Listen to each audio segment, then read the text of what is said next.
गाड़ी से उसकी बहुत पुरानी सहेली सुधा बाहर निकली। सुधा, सुधा, कौन हो तुम? क्या चाहिए? और मेरा नाम तुम्हें कैसे पता चला? तुम शायद मुझे भूल गई, पर मैं नहीं। मैं तुम्हारी सहेली कमला। हम एक साथ एक ही क्लास में पढ़ा करते थे। मैं तुम्हारे लिए रोज माँ के हाथ के बने आलू के पराठे लाया करती थी। याद आया? हाँ हाँ, याद आया। कमला, तुम कितनी बदल गई हो, मैंने तुम्हें पहचाना ही नहीं। अच्छा बताओ, तुमने अपनी ये क्या हालत बना रखी है? मांग में सिंदूर और गले में मंगलसूत्र देखकर तो लगता है जैसे तुम्हारी शादी हो गई है। तुमने सही कहा, मेरी शादी गांव में हुई है और मैं वहाँ बहुत खुश हूँ। एक 4 साल की बेटी भी है मेरी, पर वो वहीं अपने पिताजी के पास गांव में ही है। अपने पिताजी को वो बहुत प्यार करती है ना, तो उन्हें एक पल भी नहीं छोड़ती। मुझे यहाँ कुछ काम था, इसीलिए आई थी। ओह माय गॉड, ये तुम क्या बोल रही हो? शहर में पढ़ी लिखी और शादी गांव में, कैसे रहती होंगी तुम वहाँ? मुझे देखो, मेरे माँ बाप ने मेरी शादी एक रईस खानदान में की है। आराम से एसी में रहती हूँ, और तो और 2 कदम चलने के लिए भी मैं गाड़ी में ही जाती हूँ। शहर की तो बात ही कुछ और है, वो बात गांव में कहा। तूने गांव में शादी करके अच्छा नहीं किया। गांव में आखिर रखा ही क्या है? घुटन भरी जिंदगी, बस 2 वक्त की रोटी, पति और बच्चे का प्यार मेरे लिए बहुत है। जो सुख शांति गांव में है वो शहर में तो बिल्कुल नहीं है। अब तू मुझसे बहस करेगी? अरे मैं कह रही हूँ ना कि तुम्हारे गांव से अच्छा हमारा शहर है। दोनों बहस पर उतर आते हैं। बातें करते करते उन्हें काफी रात हो जाती है और उन्हें ये नहीं पता था कि वो सड़क के बिल्कुल बीचों बीच आ गए हैं। तभी सामने से एक ट्रक आता हुआ दोनों को कुचल कर चला जाता है। मरते ही दोनों सहेलियां चुड़ैल बन जाती हैं।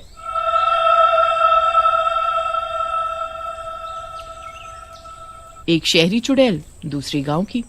मैं मर गई कमला, मैं मर गई। वो देख, मैं वहाँ मरी पड़ी हूँ। मुझे किसी ने नहीं बचाया। काश कोई मुझे बचा लेता। अब मेरा क्या होगा? तुम तो अपने लिए रो रही हो और मैं अपनी बच्ची के लिए। अब क्या होगा मेरी बच्ची का? वो बिना माँ के कैसे रहेगी? अरे हाँ, मैं तो भूल ही गई थी। उसके पिताजी उसकी माँ से भी ज्यादा उसे प्यार करते हैं। वो संभाल लेंगे उसे। अगर तुम हमारे गांव में होती तो तुम्हें एक खरोच तक नहीं आती। तुम फिर शुरू हो गई। ठीक है, फिर अब से हम एक काम करते हैं। तुम यहाँ शहर में रहोगी और मैं गांव में। तभी पता चलेगा कि गांव अच्छा है या शहर। फिर क्या था, दोनों एक दूसरे की जगह बदल लेते हैं। चुड़ैल बनी कमला शहर में रहती है और सुधा चुड़ैल का रूप लिए कमला के गांव में पहुंच जाती है। जैसे ही सुधा गांव में पहुंचती है, उसका एक पैर गाय के गोबर में पड़ जाता है। ओह माय गॉड, ये छी क्या है? मेरा पैर, ये मेरे पैर में क्या लग गया? इससे कितनी बदबू भी आ रही है। छी, ऐसा लगता है कि अभी उल्टी हो जाएगी। तभी सामने से एक औरत रूपा सिर पर पानी का मटका उठाए वहाँ से गुजर रही थी। वो चुड़ैल को गोबर में सना देख उस पर हंसने लगती है। ये गांव है गांव, यहाँ कदम कदम पर ऐसा ही मिलेगा। संभल कर चलो चुड़ैल रानी। तुमने मुझे चुड़ैल कैसे बोला? तुम्हारी हिम्मत कैसे हुई मुझे चुड़ैल बोलने की? चुड़ैल को चुड़ैल नहीं बोलूंगी तो क्या बोलूं? तुम ही बता दो चुड़ैल रानी। हाँ। अरे मैं तो भूल ही गई थी कि मैं अब एक चुड़ैल हूँ। पहले जैसी नहीं दिखती अब मैं। अच्छा ये बताओ, मैं चुड़ैल हूँ, तुम्हें मुझसे डर नहीं लग रहा? हमारे गांव में आए दिन चुड़ैल घुस आती हैं। उन्हें हम मारते नहीं हैं, बल्कि उनसे पूछते हैं कि वो किस कारण से चुड़ैल बनी। आखिर उनकी क्या मजबूरी थी जो वो चुड़ैल बन गई मरने के बाद। फिर हम सब गांव वाले मिलकर उसकी इच्छा पूरी करते हैं और उसे मुक्ति दिला देते हैं, ताकि वो गांव वालों को दुखी न करे। उसके बाद वो चुड़ैल फिर कभी गांव में दिखाई नहीं देती। अच्छा, तुम अपना ये गोबर वाला पैर आगे करो ताकि मैं इसे धो सकूं। What you mean गोबर? ये गोबर क्या है? इससे तो बहुत गंदी बदबू आ रही है। ये गाय का गोबर है, मतलब गाय की पॉटी। छी, तभी कहूँ इससे इतनी बदबू क्यों आ रही है। ये लो जल्दी धो दो मेरा पैर। रूपा मुस्कुराती हुई वहाँ से आगे निकल जाती है। जिसे मैं जानती नहीं पहचानती नहीं, उससे मैं कब से बात कर रही थी और वो मुझसे जरा भी नहीं डरी। क्या सच में गाँव के लोग ऐसे होते हैं? नहीं, मैं कुछ ज्यादा ही सोच रही हूँ। अभी तो यहाँ आई हूँ, अभी तो पूरा गांव देखना बाकी है। इस गांव में आते ही मेरी क्या हालत हो गई। सोचो वहाँ शहर में कमला का क्या हाल हो रहा होगा। वहाँ शहर में कमला इधर उधर भटक रही थी। उसे छुपने की कोई जगह ही नहीं मिल रही थी। ये शहर इंसानों से भरा पड़ा है, पैर रखने तक की जगह नहीं है। कुछ समझ ही नहीं आ रहा कहाँ जाऊँ। तभी कमला को सामने पकौड़ों की दुकान दिखती है।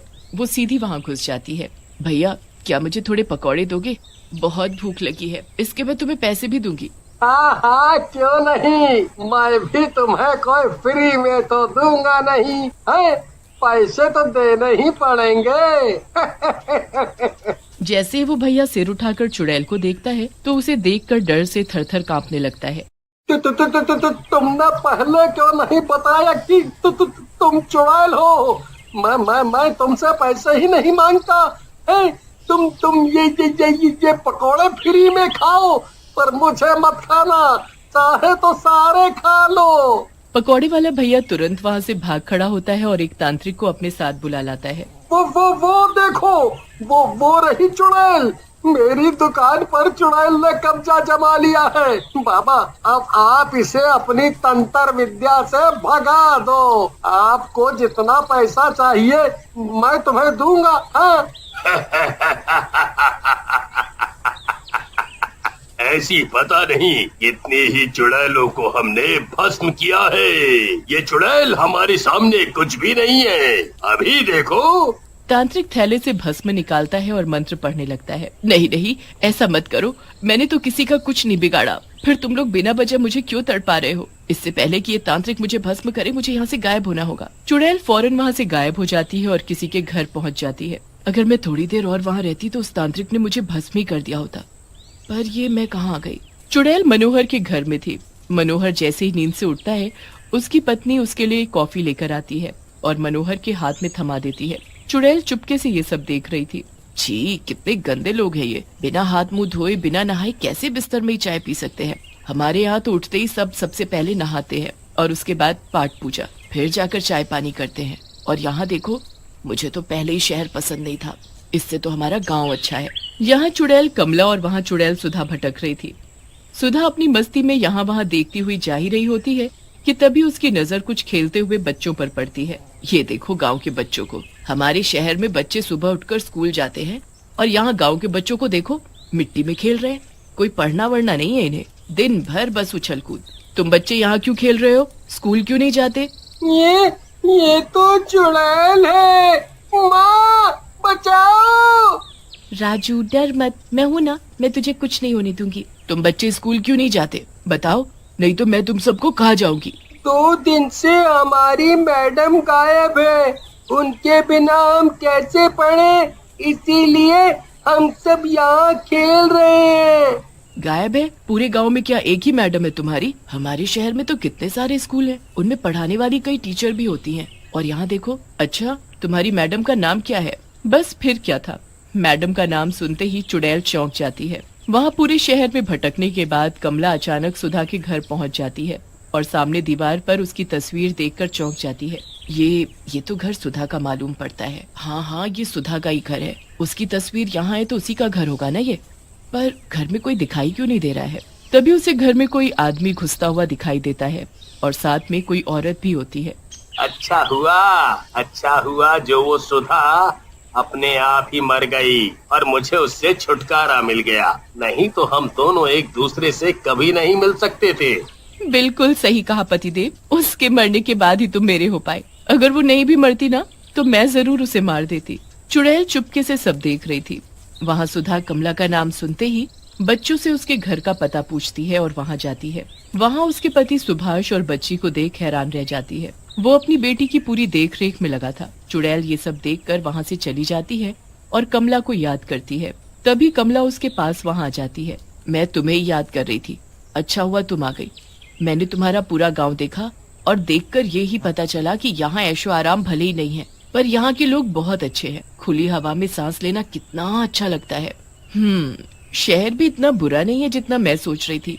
वहाँ स्कूल है, हर सुविधा है, पर लोगों की सोच बहुत छोटी है, आलसी हैं, हमेशा ऐशो आराम में ही रहना पसंद करते हैं।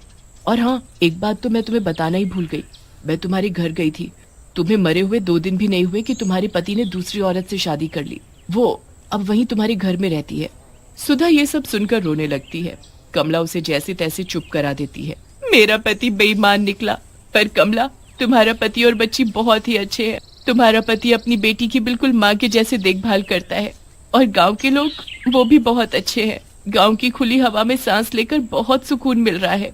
दोनों चुड़ैलों को अपनी अपनी जगह बदलने के बाद पता चला कि दोनों ही जरूरत की जगह है, शहर भी और गांव भी।